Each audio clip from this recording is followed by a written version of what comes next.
Hey, what's up everyone, and welcome back to my YouTube channel. I'm Jimbo, your host. Of course, you can follow me on social media there. And today, we're taking a little break from all the ceramic stuff, all the durability tests, all the torture tests. We're taking a break, all right? Taking a break. And today, what we're gonna be talking about is another cool tool that you can have in your arsenal as a detailer, and that is this electric pressure washer. Now, I picked up this electric pressure washer from COSTCO, and this particular model, this Powerstroke electric pressure washer, was $249 at COSTCO. Now, the reason why I picked it up is not because of the GPM rating or the PSI rating, though all those factored in. Really, the reason why I picked it up was because of the price. Now, when I was researching an electric pressure washer for my new studio, I run a gas pressure washer, have for the past 10 years, and I really don't think there's any comparison when it comes to a pressure washer. It's really gas or nothing in my book, but because I have neighbors and other factors, I really wanted to try an electric pressure washer, and kind of came to the conclusion that there was like two ends of the spectrum. You could either go cheap and go like $100, $120, even up to $150. But really, what's the difference between $100 and $150 when where the unit is concerned? And then if you wanted something better, you kind of had to bump up to like the $500, $600, or $1,000 range.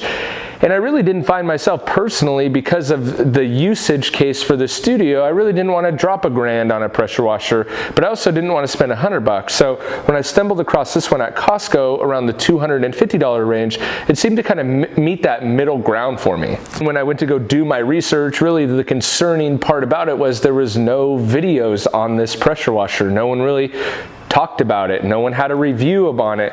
There were other reviews for a Powerstroke pressure washer on YouTube, but everything was around the gas pressure washer, and well, I already know how gas goes. I already know how gas is. It's probably phenomenal, right? And the gas one, I believe, is coming in actually a little bit cheaper than this one. It seemed like every time I went to COSTCO, they were running a special on it, but never on the electric one. So in this video, what we're gonna show is I got everything set up on the cart, and we're gonna put a foam can into it and kind of show you how it foams with everything bone stock. And then over the course of the next month or two, what I'm going to do is make small additions to it to see if it pumps up the value. And I'll show you some things that I really don't like about the pressure washer as it stands, so I'll show you that now. But anyway, let's get into it and see what this one's all about. So the main thing I don't like about this pressure washer is the hose. It kinks, it's kind of wonky. I don't really, it just kind of sucks. The cart does make it much easier to wheel around and all that, but another thing I don't really like is how the power cord and the hose cord kind of are together.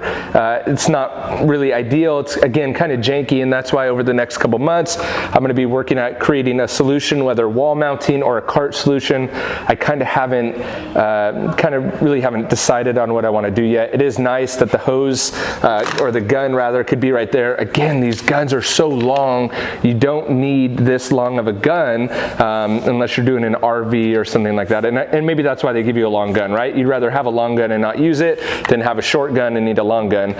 It comes with 3 different tips. It comes with like a 20-degree tip, a plastic tip, which is interesting, and then kind of the rotating nozzle tip, which again is great for the roof of an RV or pavement or something like that. Nice brass quick disconnects, and again, the hose hooks right into the bottom of the gun, which is also brass. You may want to put some tape on there to make sure it doesn't leak. And then the other main thing that you may want, that I was interested in, that I actually thought it was and it's not, was it's either on or off. So while it's on, it doesn't have that automatic shut off, which I was kind of looking for. So that's a little bit of a disappointment, but it's not that loud. And if you wanted to dismount it from the cart, it's only about 4 bolts to pull off the main pressure washer part of it. So, but with that, let's go take it outside. I got the panel outside. I'm going to turn it on so you can see the noise level. You can see how it kind of does. And then I also have a foam cannon with some soap in it, and we'll see how it foams. Well, it's the good old panel. So I'm going to turn on the water, and then I'm going to turn on the pressure washer, and you'll hear it. So that's about its running noise. I know Granted, I'm wearing a mic and you can kind of hear it. It gets a little louder. So that's all you're gonna need right there. That's plenty of power. Granted, it has the nozzle that I like, actually. I prefer that 20 degree, I think it is, or to be honest, I really don't know what it is. But would I like it if it shut off right now? Yes. Would that be ideal? Absolutely. But again, we're talking that $250 mark. So the cool thing is that the Connect everything that it comes with fits perfectly into happens to be the Adams foam cannon. They sent it to me. So, all right, I have it, as you guys know. You know what foam cannon I like, right? So this is I gotta shake that up. That soap doesn't really want to shake up too much. I got about 2 ounces of soap in here. I have the nozzle for the foam cannon turned all the way up, so we're producing as much suds as possible. As you can see, this soap doesn't really want to mix well. I won't even, whoa! I won't even tell you, why is that nozzle turned in there? All right, so the cannon's broken, whatever. All right, so let me get that dialed in.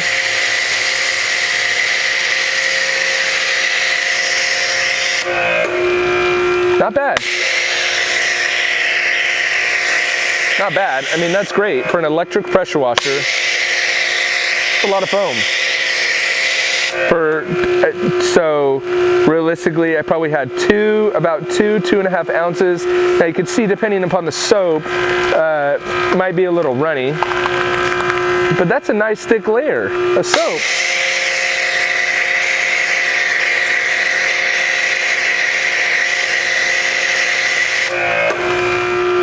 So the one downside is, yes, it doesn't shut off. That would be a really nice feature.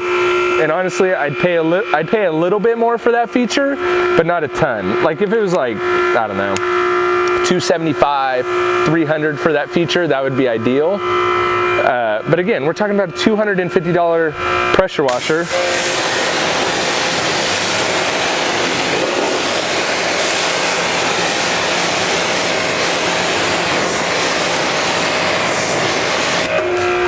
So, there you go. What do you think about this pressure washer? For 250 bucks, in my personal opinion, it's not a bad option. Sorry, someone's rocking out. But it's not a bad option. In fact, it's a great option, especially in around that $250 price point. You can get it at Costco. So though it comes with a 2-year limited warranty from the manufacturer, we know if you have a Costco membership, it has a lifetime warranty. So if it breaks at any point, I know a lot of people are concerned about that running motor, but honestly from Costco, if it breaks down at any point, you're good to go. And so anyway, let me know what you think in the comments below. Leave a comment below. Have you tried this one? I haven't seen any reviews on YouTube, so I'm hoping to be the first. Who knows how that's gonna go. Anyway, on your way down to leave a comment, I hope you will hit that big red subscribe button so you can get first alerted for videos just like this one. And next video, we'll probably be back to the torture test. But anyway, hope you guys will follow along and subscribe, and I will catch you on the next video. Thanks for checking out this one. See ya.